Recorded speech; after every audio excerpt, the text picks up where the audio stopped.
Okay, thank you very much. This is big stuff, and we appreciate you being here. Late last night and early today, at my direction, the United States Armed Forces conducted an extraordinary military operation in the capital of Venezuela. Overwhelming American military power, air, land, and sea, was used to launch a spectacular assault. And it was an assault like people have not seen since World War II. It was a force against a heavily fortified military fortress in the heart of Caracas to bring outlaw dictator Nicolas Maduro to justice. This was one of the most stunning, effective, and powerful displays of American military might and competence in American history. And if you think about it, we've done some other good ones, like the attack on Soleimani, the attack on al-Baghdadi, and the obliteration and decimation of the Iran nuclear sites just recently in an operation known as Midnight Hammer, all perfectly executed and done. No nation in the world could achieve what America achieved yesterday, or frankly, in just a short period of time. All Venezuelan military capacities were rendered powerless as the men and women of our military, working with U.S. law enforcement, successfully captured Maduro in the dead of night. It was dark. The lights of Caracas were largely turned off due to a certain expertise that we have. It was dark, and it was deadly. But captured along with his wife, Cilia Flores, both of whom now face American justice. Maduro and Flores have been indicted in the Southern District of New York, it's J. Clayton, for their campaign of deadly narco-terrorism against the United States and its citizens. I want to thank the men and women of our military who achieved such an extraordinary success overnight with breathtaking speed, power, precision, and competence. You rarely see anything like it. You've seen some raids in this country that didn't go so well. They were an embarrassment. If you look back to Afghanistan, or if you look back to the Jimmy Carter days, they were different days. We're a respected country again, maybe like never before.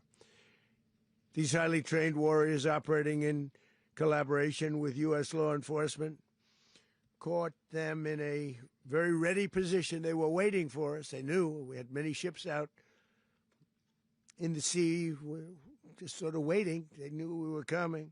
So they were in what's called a ready position. But they were completely overwhelmed and very quickly incapacitated. If you would have seen what I saw last night, you would have been very impressed. I'm not sure that you'll ever get to see it, but it was an incredible thing to see. Not a single American service member was killed, and not a single piece of American equipment was lost. We had many helicopters, many planes, many people involved in that fight. But think of that, not one piece of military equipment was lost, not one service member was, more importantly, killed. The United States military is the strongest and most fearsome military on the planet by far, with capabilities and skills our enemies can scarcely begin to imagine. We have the best equipment anywhere in the world. There's no equipment like what we have, and you see that even if you just look at the boats. You know, we've knocked out 97% of the drugs coming in by sea. 90%. Each boat kills on average, 25,000 people. We knocked out 97%. And those drugs mostly come from a place called Venezuela. We're going to run the country until such time as we can do a safe, proper, and judicious transition. So we don't want to be involved with having somebody else get in, and we have the same situation that we had for the last long period of years. So we are going to run the country until such time as we can do a safe, proper, and judicious transition. And it has to be judicious because that's what we're all about. We want peace, liberty, and justice for the great people of Venezuela, and that includes many from Venezuela that are now living in the United States and want to go back to their country. It's their homeland. We can't take a chance that somebody else takes over Venezuela that doesn't have the good of the Venezuelan people in mind. We've had decades of that. We're not going to let that happen. We're there now, and what people don't understand, but they understand as I say this, we're there now, but we're going to stay until such time as the proper transition can take place. So we're going to stay until such time as we're going to run it, essentially, until such time as a proper transition can take place. As everyone knows, the oil business in Venezuela has been a bust, a total bust, for a long period of time. They were pumping almost nothing by comparison to what they could have been pumping and what could have taken place. We're going to have our very large United States oil companies, the biggest anywhere in the world, go in, spend billions of dollars, fix the badly broken infrastructure, the oil infrastructure, and start making money for the country.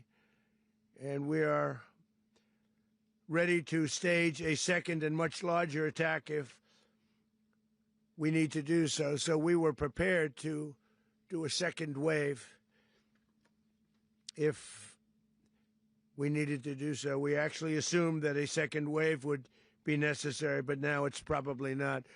The first wave, if you'd like to call it that, the first attack was so successful, we probably don't have to do a second, but we're prepared to do a second wave, a much bigger wave, actually.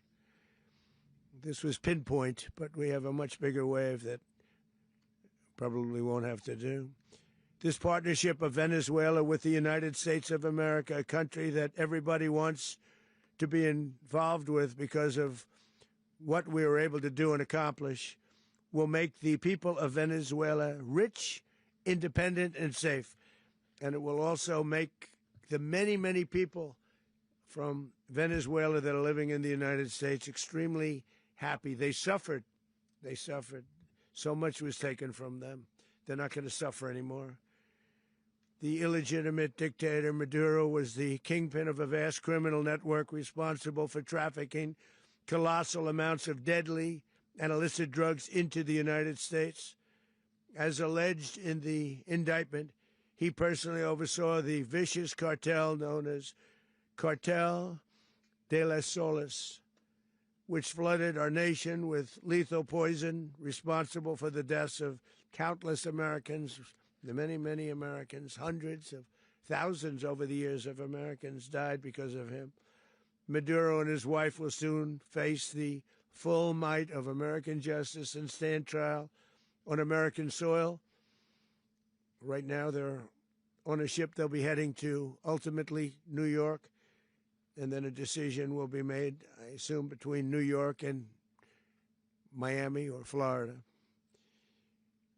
But we have people where the overwhelming evidence of their crimes will be presented in a court of law. And I've seen it. I've seen what we have. It's both horrible and breathtaking that something like this could have been allowed to take place. For many years after his term as president of Venezuela expired, Maduro remained in power and waged a ceaseless campaign of violence, terror, and subversion against the United States of America, threatening not only our people, but the stability of the entire region.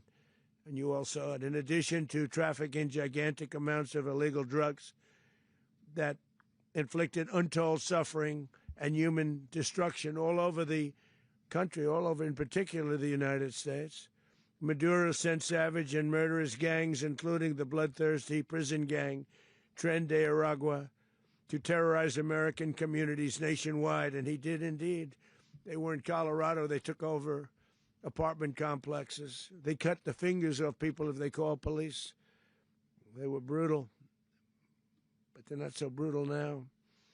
And I just have to congratulate our military, Pete and everybody, and our National Guard, because the job that they've done, whether it's in Washington, D.C., where we have a totally safe city, where it was one of the most unsafe cities anywhere in the world, frankly, and now we have no crime in Washington, D.C.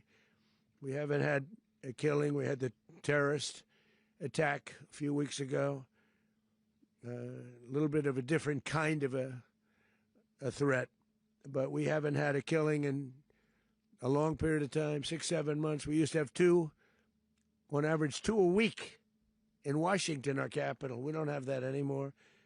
The restaurants are opening. Everyone's happy. They're going, they're walking their daughters, they're walking their children, their wives. They walk to restaurants. Restaurants are opening all over Washington, D.C.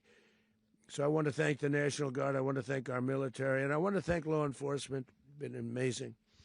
And they should do it with more cities. We're doing it, as you know, and we're doing it in Memphis, Tennessee right now, and crime is down. We've just sort of started a few weeks ago, but crime is down now 77%. And the governor of Louisiana called, great person, and he wanted us to help him, as you know, in a certain very nice part of Louisiana. And we have done that. And it was a rough section, and we have crime down. I understand it's down to almost nothing already after 2.5 weeks. New Orleans, it's down to almost nothing, and we've only been there for 2.5 weeks. Can't imagine why governors wouldn't want us to help. We also helped, as you know, in Chicago, and crime went down a little bit there. We did a very small help because we had no working ability with the governor. The governor was a disaster, and the mayor was a disaster, but it knocked down crime. But we're pulling out of there. When they need us, we'll know. You'll know. You'll be writing about it.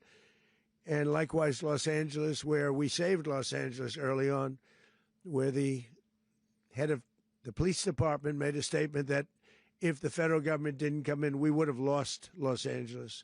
That's long after the fires. That's when they had the riots in Los Angeles. We did a great job. Got no credit for it whatsoever, but that's okay. It doesn't matter. We don't need the credit. But we'll be pulling out when they need us. They'll call, or we'll go back if we have to. We'll go back. But we did a great job in various cities. But the place that we're very proud of is Washington, D.C., because it's our nation's capital. We took it from being a crime-ridden mess to being one of the safest cities in the country. But the gangs that they sent raped, tortured, and murdered American women and children. They were in all of the cities I mentioned, Tren de Aragua. And they were sent by Maduro to terrorize our people, and now Maduro will never again be able to threaten an American citizen or anybody from Venezuela. There will no longer be threats. For years, I've highlighted the stories of those innocent Americans whose lives were so heartlessly robbed by this Venezuelan terrorist organization. Really one of the worst. One of the worst, they say the worst. Americans like 12-year-old Jocelyn Nungari from Houston. Beautiful Jocelyn Nungari, what happened to her? They, as you know, they kidnapped, assaulted, and murdered by Tren de Aragua animals. They murdered Jocelyn and left her dead under the bridge. There was a bridge that will never be the same to so many people after seeing what happened. As I've said many times, the Maduro regime emptied out their prisons, sent their worst and most violent monsters into the United States to steal American lives. And they came from mental institutions and insane asylums. They came from prisons and jails. The reason I say both, they sound similar. Actually, prisons a little bit more hostile, a little bit tougher. A mental institution isn't as tough as an insane asylum, but we got them both. They sent from their mental institutions. They sent from their jails, prisons. They were drug dealers. They were drug kingpins. They sent everybody bad into the United States, but no longer. And we have now a border where nobody gets through. In addition, Venezuela unilaterally seized and stole American oil, American assets, and American platforms, costing us billions and billions of dollars. They did this a while ago, but we never had a president that did anything about it. They took all of our property. It was our property. We built it. And we never had a president that decided to do anything about it. Instead, they fought wars that were 10,000 miles away. We built Venezuela oil industry with American talent, drive, and skill, and the socialist regime stole it from us during those previous administrations, and they stole it through force. This constituted one of the largest thefts of American property in the history of our country. Considered the largest theft of property in the history of our country.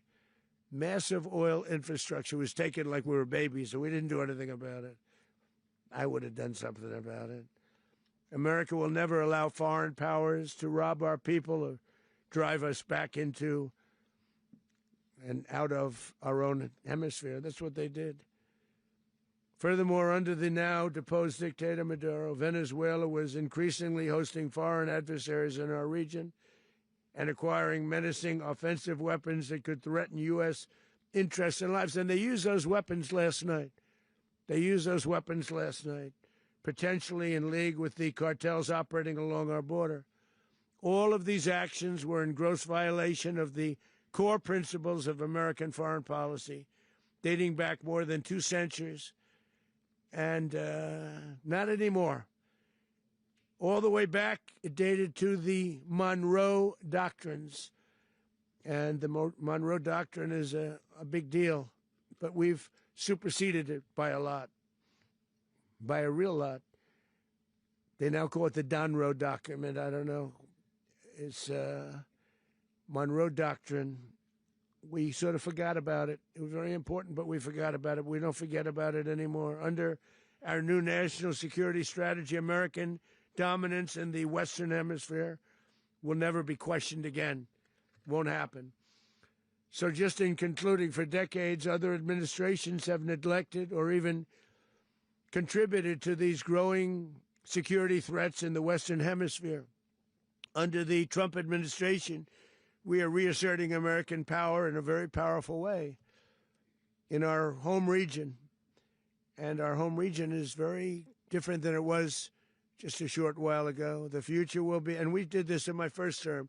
We had great dominance in my first term, and we have far greater dominance right now. Everyone's coming back to us.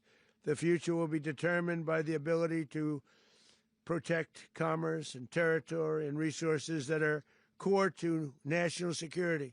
These are core to our national security. Just like tariffs are, they've made our country rich, and they've made our national security stronger than ever before.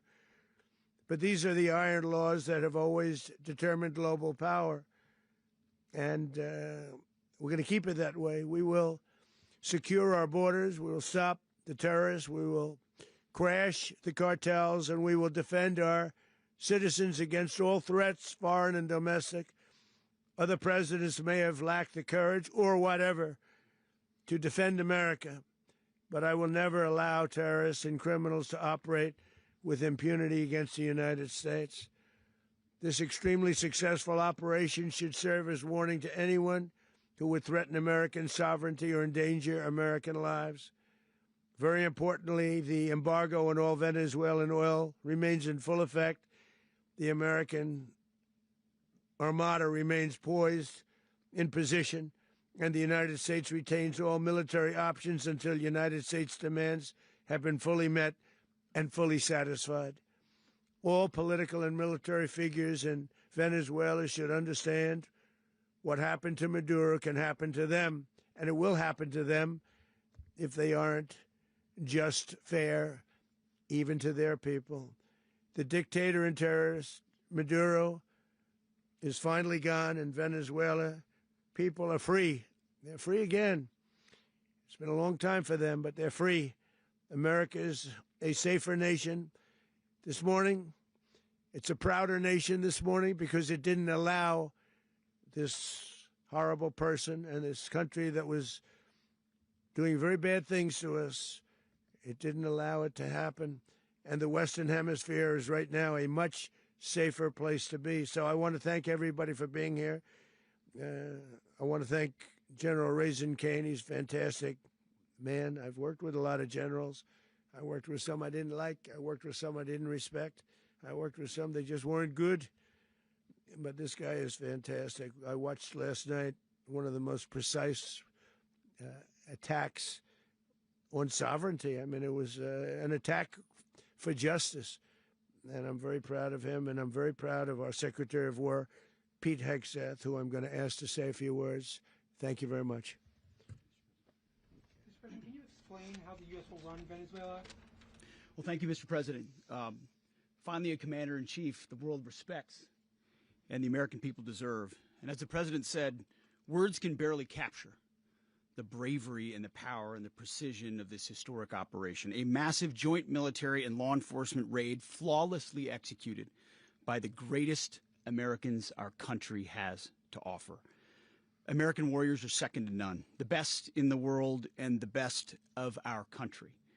What all of us witnessed last night was sheer guts and grit, gallantry and glory of the American warrior. I'm simply humbled by such men. And I tip my hat to our chairman, Dan Raisin Kane, and all those Americans who stood watch last night. Our warriors are the elite of America, and again, President Trump has your back. No other country on planet Earth, and it's not even close, could pull this kind of operation off. And no other president has ever shown this kind of leadership, courage, and resolve, the most powerful combination the world has ever seen. As the President said, our adversaries remain on notice. America can project our will anywhere, anytime. The coordination, the stealth, the lethality, the precision, the very long arm of American justice, all on full display in the middle of the night. Nicolas Maduro had his chance, just like Iran had their chance, until they didn't and until he didn't. He effed around, and he found out. President Trump is deadly serious about stopping the flow of gangs and violence to our country, deadly serious about stopping the flow of drugs and poison to our people, deadly serious about getting back the oil that was stolen from us, and deadly serious about reestablishing American deterrence and dominance in the Western Hemisphere. This is about the safety, security, freedom, and prosperity of the American people. This is America first. This is peace through strength. And the United States War Department is proud to help deliver it. Welcome to 2026. And under President Trump, America is back. I'd like to welcome now our chairman, Chairman Raisin Kane, to give a few more details about the operation. Mr. Chairman. Thank you, Mr. Secretary. Thank you, Mr. President, and good morning.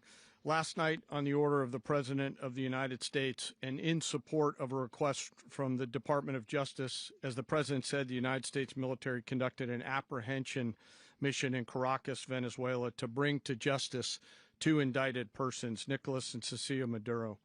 This operation, known as Operation Absolute Resolve, was discreet, precise, and conducted during the darkest hours of January 2nd and was the culmination of months of planning and rehearsal, an operation that, frankly, only the United States military could undertake.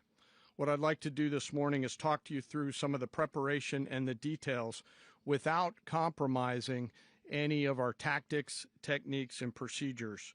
There is always a chance that we'll be tasked to do this type of mission again. Our interagency work began months ago and built on decades of experience of integrating complex air, ground, space, and maritime operations. While the past 2 decades have honed the skills of our special operations forces, this particular mission required every component of our joint force, with soldiers, sailors, airmen, Marines, and Guardians working in unison with our intelligence agency partners and law enforcement teammates in an unprecedented operation. We leveraged our unmatched intelligence capabilities and our years of experience in hunting terrorists, and we could not have done this mission without the incredible work by various intelligence agencies, including the CIA, NSA, and NGA. We watched, we waited, we prepared, we remained patient and professional. This mission was meticulously planned, drawing lessons from decades of missions over the last many years, many missions over these last many years. This was an audacious operation that only the United States could do. It required the utmost of precision and integration within our joint force. And the word integration does not explain the sheer complexity of such a mission. An extraction so precise it involved more than 150 aircraft launching across the Western Hemisphere in close coordination, all coming together in time and place to layer effects for a single purpose: to get an interdiction force into downtown Caracas while maintaining the element of tactical surprise. Failure of one component of this well-oiled machine would have endangered the entire mission, and failure is never an option for America's joint force. Those in the air over Caracas last night were willing to give their lives for those on the ground and in the helicopters. Let me talk a little bit about the preparation. After months of work by our intelligence teammates to find Maduro and understand how he moved, where he lived, where he traveled, what he ate, what he wore, what were his pets, in early December, our force was set pending a series of aligned events. Key was choosing the right day to minimize the potential for civilian harm and maximize the element of surprise, and minimize the harm to the indicted personnel so, as the President said, they could be brought to justice. And as the President said earlier today, weather in Venezuela is always a factor this time of the year. And over the weeks through Christmas and New Year's, the men and women of the United States military sat ready, patiently waiting for the right triggers to be met and the President to order us into action. Last night, the weather broke just enough, clearing a path that only the most skilled aviators in the world could maneuver through. Ocean, mountain, low cloud ceilings, but when tasked with a mission, this organization does not quit. At 10:46 p.m. Eastern Time last night, the President ordered the United States military to move forward with this mission. He said to us, and we appreciate it, Mr. President, good luck and Godspeed. And those words were transmitted to the entire joint force. Over the course of the night, aircraft began launching from 20 different bases on land and sea across the Western Hemisphere. In total, more than 150 aircraft, bombers, fighters, intelligence, reconnaissance, surveillance, rotary wing were in the air last night. Thousands and thousands of hours of experience were airborne. Our youngest crew member was 20, and our oldest crew member was 49, and there's simply no match for American military might. As the night began, the helicopters took off with the extraction force, which included law enforcement officers, and began their flight into Venezuela at 100 feet above the water. As they approached Venezuelan shores, the United States began layering different effects provided by Spacecom, Cybercom, and other members of the interagency to create a pathway. Overhead, those forces were protected by aircraft from the United States Marines, the United States Navy, the United States Air Force, and the Air National Guard. The force included F-22s, F-35s, F-18s, EA-18s, E-2s, B-1 bombers, and other support aircraft, as well as numerous remotely piloted drones. As the force began to approach Caracas, the Joint Air Component began dismantling and disabling the air defense systems in Venezuela, employing weapons to ensure the safe passage of the helicopters into the target area. The goal of our air component is, was, and always will be to protect the helicopters and the ground force and get them to the target and get them home. As the force crossed the last point of high terrain where they'd been hiding in the clutter, we assessed that we had maintained totally the element of surprise. As the helicopter force ingressed towards the objective at low level, we arrived at Maduro's compound at 1:01 a.m. Eastern Standard Time, or 2:01 a.m. Caracas local time, and the apprehension force descended into Maduro's compound and moved with speed, precision, and discipline towards their objective and isolated the area to ensure the safety and security of the ground force while apprehending the indicted persons. On arrival into the target area, the helicopters came under fire, and they replied with that fire with overwhelming force in self-defense. One of our aircraft was hit but remained flyable, and as the President said earlier today, all of our aircraft came home, and that aircraft remained flyable during the rest of the mission. As the operation unfolded at the compound, our air and ground intelligence teams provided real-time updates to the ground force, ensuring those forces could safely navigate the complex environment without unnecessary risk. The force remained protected by overhead tactical aviation. Maduro and his wife, both indicted, gave up and were taken into custody by the Department of Justice, assisted by our incredible U.S. military with professionalism and precision, with no loss of U.S. life. After securing the indicted persons, the force began to prep for departure. Helicopters were called in to exfiltrate the extraction force, while fighter aircraft and remotely piloted aircraft provided overhead coverage and suppressive fire. There were multiple self-defense engagements as the force began to withdraw out of Venezuela. The force successfully exfiltrated and returned to their afloat launch bases, and the force was over the water at 3:29 a.m. Eastern Standard Time with indicted persons on board. And both Maduro and his wife were embarked aboard the USS Iwo Jima. In closing, what we've witnessed today is a powerful demonstration of America's joint force.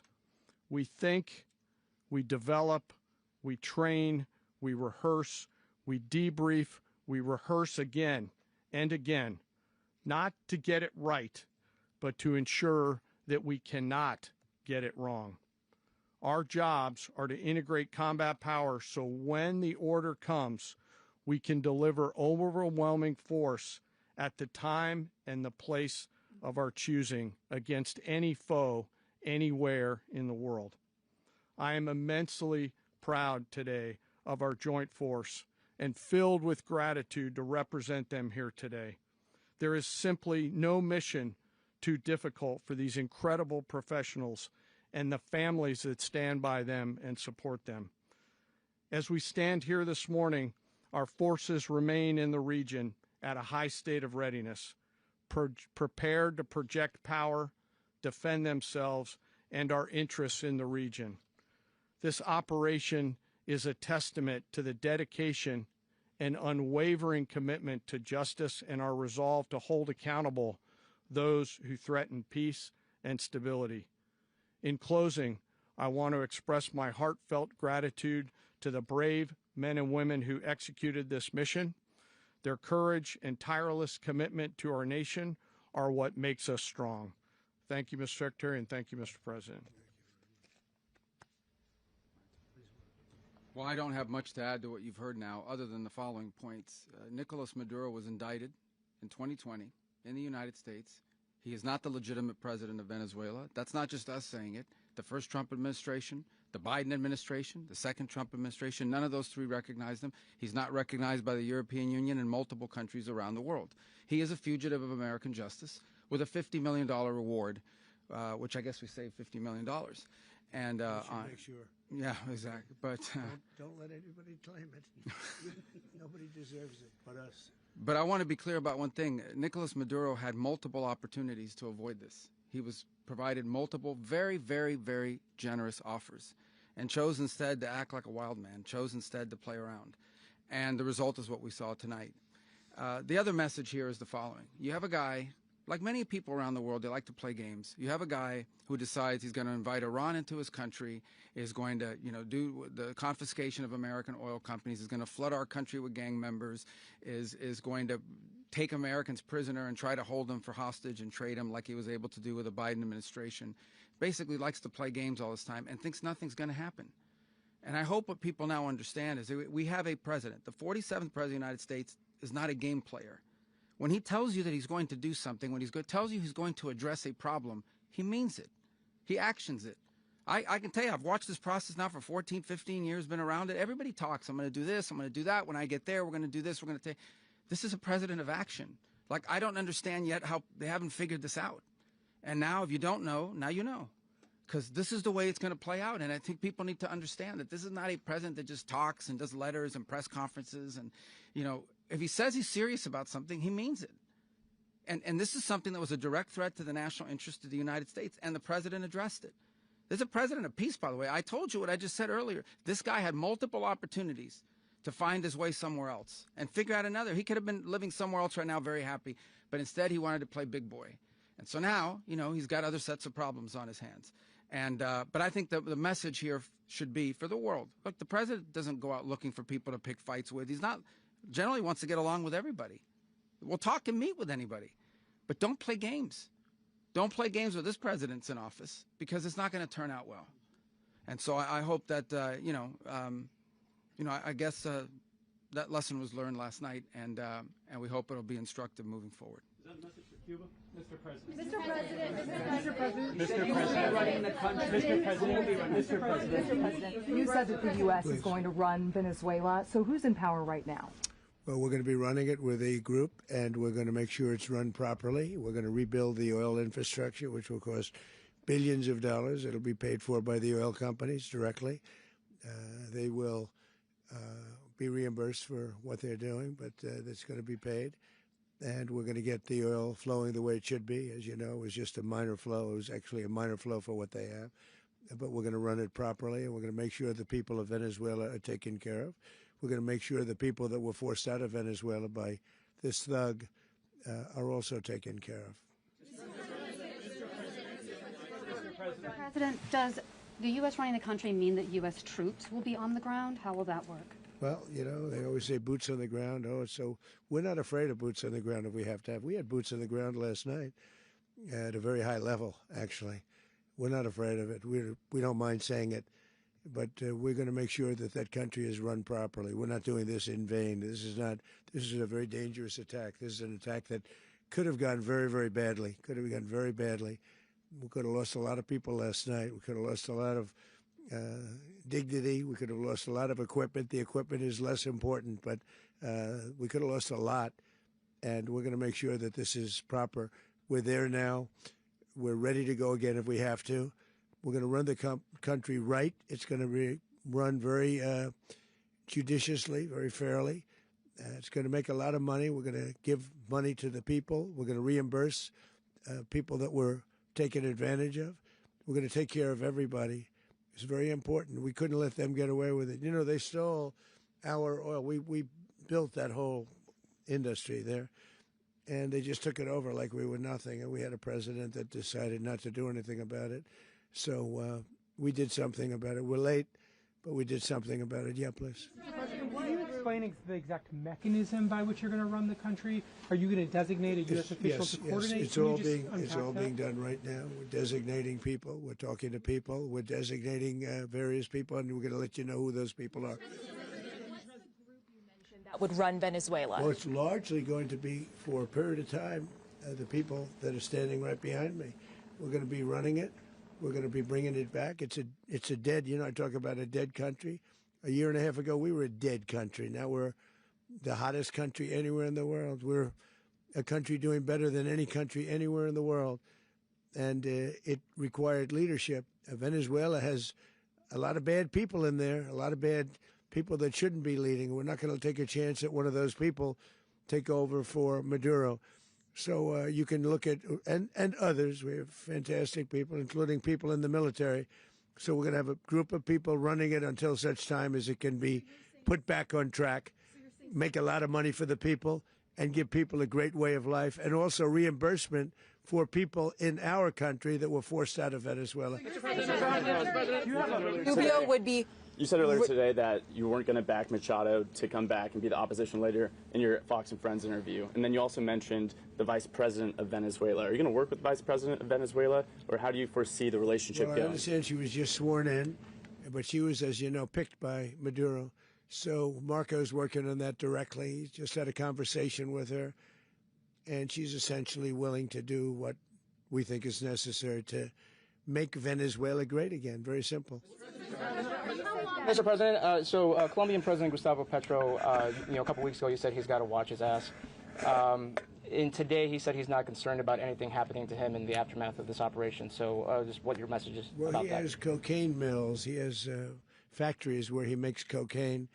And, yeah, I think I stick by my first statement. He's making cocaine. They're sending it into the United States. So he does have to watch his ass.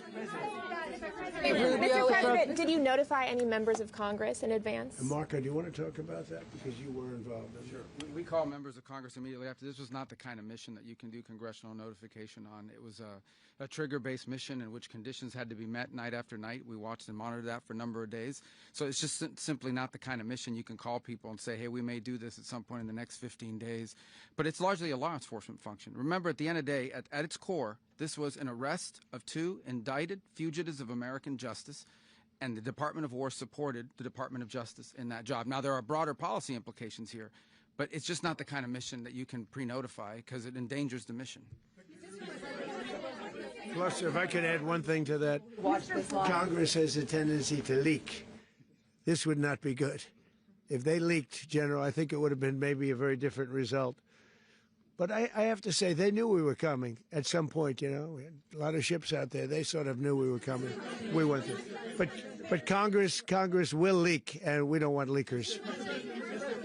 President, you were one of the only people to watch this all play out live. What was Maduro doing when the U.S. forces entered what I assume would be his home? And also, was there any point where the U.S. was considering if Maduro pushed back or resisted killing Maduro?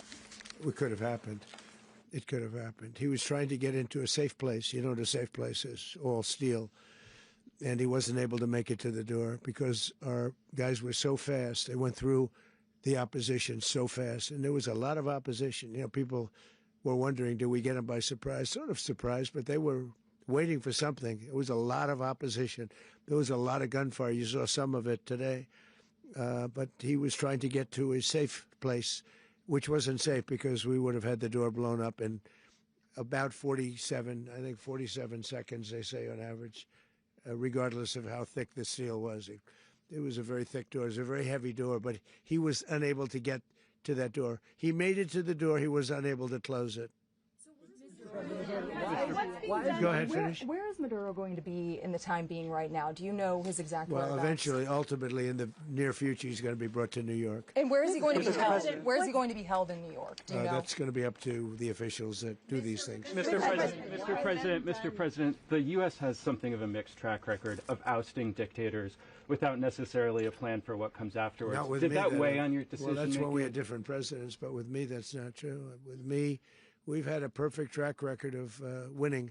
We win a lot, and we win. If you look at Soleimani, you look at al-Baghdadi, you look at the Midnight Hammer. Midnight Hammer was incredible. Right now, you wouldn't have peace in the Middle East. We have essentially peace in the Middle East because of that. If we weren't successful with Midnight Hammer, you wouldn't have peace in the Middle East. So, with me, you've had a lot of victory. You've had only victories. You've had no losses. Yeah.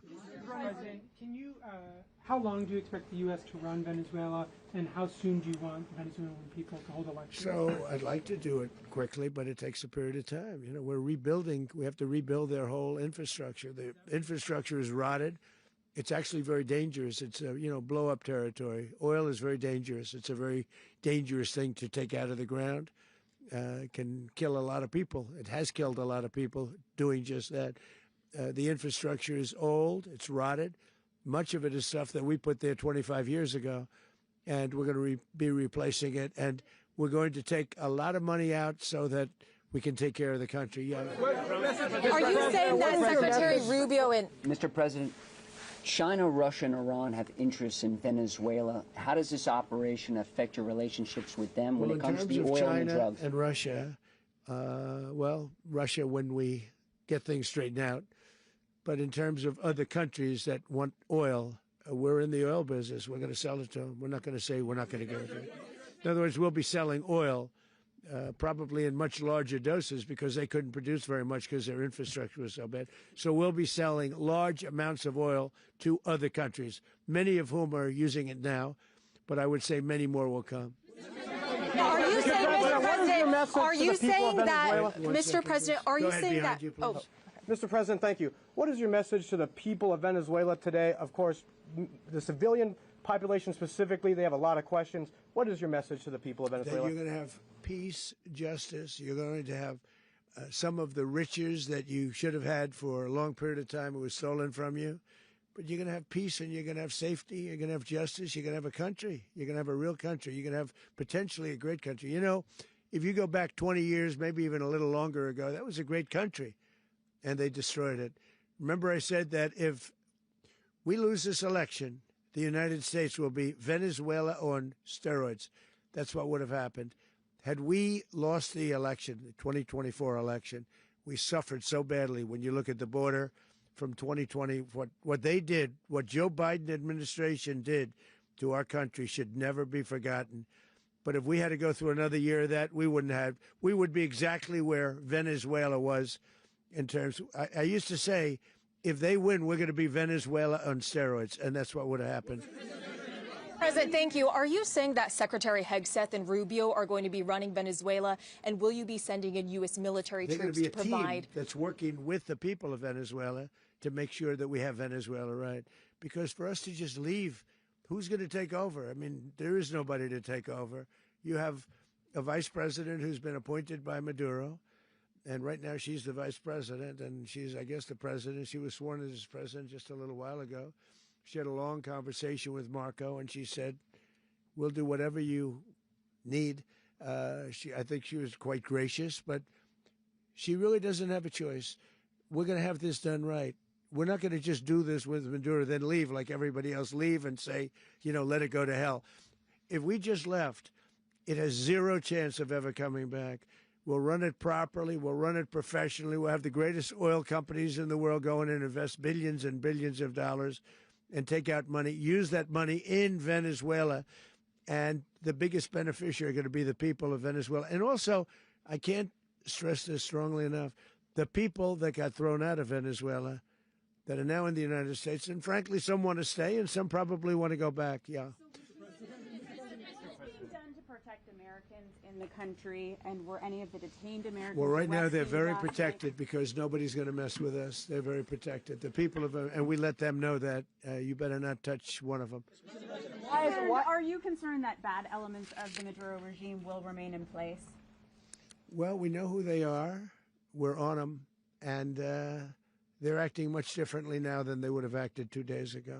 Okay, wait, behind you, please. Mr. President, why is running a country in South America America first? Well, I think it is because we want to surround ourselves with good neighbors. We want to surround ourselves with stability.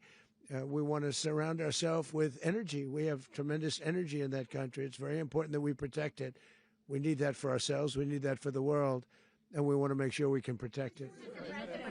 Yes, sir. Please, go ahead. Yeah, is there a message here for Cuba and Diaz-Canel? Well, Cuba is an interesting case. Cuba is, not doing very well right now. That system has not been a very good one for Cuba. The people there have suffered for many, many years. And I think Cuba is going to be something we'll end up talking about because Cuba is a failing nation right now, very badly failing nation. And we want to help the people. It's very similar in the sense that we want to help the people in Cuba, but we want to also help the people that were forced out of Cuba and living in this country. Do you want to say something about that, Marco, please? Well, I mean, I just gave you a statement a few minutes ago about, you know, when the president speaks, you should take him seriously. Suffice it to say, you know, Cuba is a disaster. It's run by incompetent, senile men, and in some cases, not senile, but incompetent nonetheless. It has no economy. It's in total collapse. And by the way, you know, they were, you know, all of the guards that helped protect Maduro, this is well known, their whole spy agency, all that were full of Cubans. I mean, they basically, it's amazing. This poor island took over Venezuela in some cases. One of the biggest problems that Venezuelans have is they have to declare independence from Cuba. They tried to basically colonize it from a security standpoint. So, yeah, look, if I lived in Havana and I was in the government, I'd be concerned, at least a little bit. Cutting off the oil flow to Cuba from Venezuela? Well, the president already announced a week ago that anything that's sanctioned, it's sanctioned oil, it's not going to be allowed to get there. So that's a pre-existing. Mr. President. The answer is yes. Is Yes. the U.S. aware of the location of opposition leader Machado, and have you been in contact with her? No, we haven't. No, we haven't. Mr. President. Do you have any hesitations about Machado? Mr. President, on Monday. Oh, I think it would be very tough for her to be the leader. She doesn't have the support within or the respect within the country. She's a very nice woman, but she doesn't have the respect to be the leader. Mr. President, is it possible that the U.S. ends up administrating Venezuela for years? You know, well, you know, it won't cost us anything because the money coming out of the ground is very substantial. So it's not going to cost us anything. We will. Well, we want safety there. We want to be surrounded by countries that aren't housing all of our enemies all over the world. That's what was happening, and you don't want to have that. But we're going to be rebuilding, and we're not spending money. The oil companies are going to go in. They're going to spend money. We're going to take back the oil that, frankly, we should have taken back a long time ago. A lot of money is coming out of the ground. We're going to get reimbursed for all of that. We're going to get reimbursed for everything that we spend. So it's going to be a very important. This is a very big evening that took place last night. We have to be surrounded by safe, secure countries, and we also have to have energy. Very important. We have to have energy that's real energy, not where they're getting 4% and 5% of the energy out of the ground.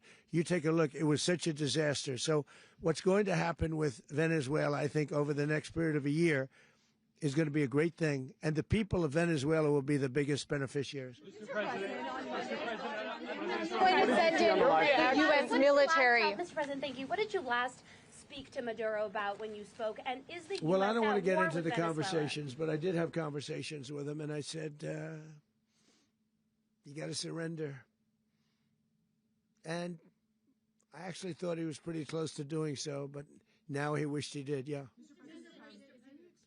You said that Maduro is responsible for drug trafficking. You recently pardoned the former president of Honduras, who was convicted on many drug trafficking. Can you explain how these two situations are different? And would you ever pardon Maduro? I endorsed, as you know, the winning president, the man who won in Honduras. I endorsed the man who won in Chile. I endorsed the man who won in Argentina. And we are doing very well with that whole group. What the man that I pardoned was, if you could equate it to us, he was treated like the Biden administration treated a man named Trump. That didn't work out too well for them. This was a man who was persecuted very unfairly. He was the head of the country. He was persecuted very unfairly. And there are a number of them. And we felt that it was a very unfair situation that happened to him. He's also a party member of the man who won. So obviously the people liked what I did. And one of the reasons that was done is because of the fact that the party in power felt very strongly that that man was treated very badly. I studied it very quickly, and then I studied it in great detail. I went to a lot of the people standing behind me, and they felt that that man was persecuted and treated very badly. That's why I gave him a pardon. You referenced boots on the ground earlier. Can you just sort of button this up? Do you envision the U.S. military having a presence in Venezuela as the U.S. runs that country? No, we're going to have a presence in Venezuela as it pertains to oil, because we have to have, we're sending our expertise in. So you may need something, not very much. But no, we're going to be taking out a tremendous amount of wealth out of the ground. And that wealth is going to the people of Venezuela and people from outside of Venezuela that used to be in Venezuela. And it goes also to the United States of America in the form of reimbursement for the damages caused us by that country. So I want to thank you all very much. Thank you. Do you have one? Yes, please. You were so nice before. I'm going to give you the final question. Go Thank ahead. you, Mr. Unless President. it's a bad question, in It's which about case I'll Putin. go one word. It's about who? It's about Putin, if you want. About Putin. Well, that's Okay. always nice You had to a talk phone- about Putin. You had a phone call with him Yeah. on Monday. Did he talk at all about Maduro? Did y'all talk about this? No, we didn't. And We then- never spoke about Maduro. Are you mad at him right now? I mean, there's this I'm not intelligence. thrilled with Putin. I'm not thrilled with Putin. He's killing too many people. I thought that would be so. I settled 8 1/4 war. You know what the 1/4 was? Thailand and Cambodia. I did it again. They broke out, and I did it in about 5 hours, and I settled it. I'm giving myself 1/4, so I'm up to now 8 1/4. In other words, I settled the war, but then they broke out. They had a pretty bad breakout over the last 4 days. I got them to go back to peace. So I only give 1/4. I thought the easiest one would be, one of the easier ones would be Russia, Ukraine. It's not. And they both have done some pretty bad things. And look, that's Biden's war. That's not my war. But I want to stop the lives. Did you see where last month, 30,000, it was 27,000 the month before. 30,000, mostly soldiers, were killed this last month. 30,000. I want to stop that. You know, I got NATO to pay 5% instead of the 2% that they weren't paying. They weren't paying 2, now they pay 5. And we send them a lot of munitions. We send them a lot of things, missiles and various other things, a lot. And they pay. The United States is not losing money. We're probably making money on that. It's the last thing I care about. I just want to stop all those people. We're losing 25, 30,000 human beings that come from 2 places that are very far away. But if I can stop, because it's something I've been pretty good at doing, deals, I guess. It's all a deal. Life is a big deal. But if I can stop that war and stop 30,000 young people, in addition to the fact that people are being killed in Kiev, people are being killed in other cities throughout, a much smaller number, but they're being killed, viciously killed. So I'm not happy about it. I thought that would be something that would get solved. We have Mr. Witkoff here. I think that we're making progress, but that's a war that should have never happened. If I were president, it would have never happened. Putin says it. Everybody says it. If I were president, that would have never happened. But I inherited that war. That was Joe Biden, Zelensky, and Putin. I came into the situation, and it's a mess. And I will say this. I watched an operation last night that was so precise, that was so brilliant. I mean, it was incredible. If we had our people, like this general and our people involved, that war would not have gone on very long, that I can tell you. That war, to use an old term, that war has become a bloodbath, and we want it to get stopped. Thank you very much. Are you concerned a rogue Venezuelan general can take over the country? Can you talk about your conversation with the Vice President?